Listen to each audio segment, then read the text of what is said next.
Hey there, Rebus over here. I bought this game to try and get a little review out whilst it was still current. Unfortunately, whatever fledgling inclination I appear to be developing towards mild OCD has totally and completely prevented me from making any real progress with the game. At nearly 10 hours, I've barely completed the first third of the game's missions. Rather than simply getting a pass and then moving on to the next level, I've been forced to complete each level with 3 stars before I can let myself move on.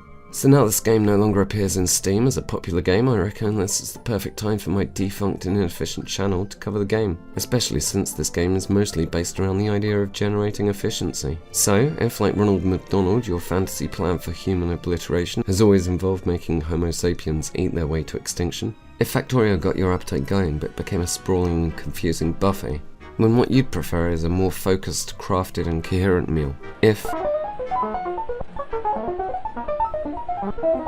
Then this might be the culinary-based Gordian knot of a kitchen sim for you. Automachef, beep boop, is a deceptively fun little game. I don't have much of an interest in kitchens per se, but I do enjoy games that feature production chains as a concept, and so I thought it was worth taking a look at this to see if my love of the abstract concept could power me through my superficial disinterest in the notion of running a kitchen. The game sees you taking on the role of a young Padawan to a humorous if perhaps psychotic robot entrepreneur. You are tasked with creating fully automated kitchens to produce meals on demand, in the most ingredient and energy efficient fashion feasible. If you fulfill the wishes of your robotic overseer, you can proceed to the next level, but if you are anything like me, you will probably keep refining your kitchen to gain the bonus stars. I enjoy the process of rebuilding the kitchen and finding the most optimal way of completing the missions available. This is a game for tinkerers. If you enjoy designing and adapting a thing, building an increasingly complicated network of stuff, and optimizing and experimentation, this game, so long as you can get past the aesthetic and literal kitchen setting, should tick your boxes pretty hard.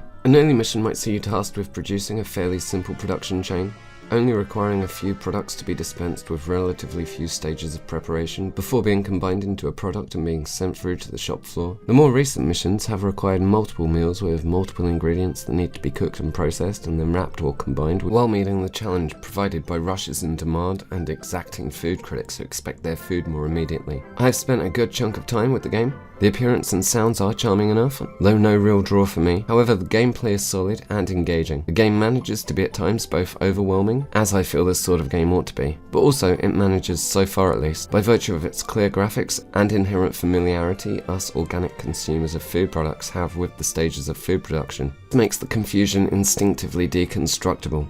If you do ever find yourself a little confused as to exactly what's happening with your production line, there are no consequences to either simulating an individual order, or else just running your current kitchen to see where any potential bottlenecks or outright mistakes have been made in design. So yeah, if you like kitchens, or don't like kitchens, but have enjoyed games involving production chains, even if you normally gravitate towards town and city builders that rely on efficient production, you should probably be able to sustain yourself on this morsel. I have many hours to play on this campaign, and have barely even touched the contracts mode or scenario editor. The game also supports mods, which I can only assume will empower a whole universe of mad kitchen over design. I look forwards to exploring these other features just as soon as I 3-star the rest of the main game.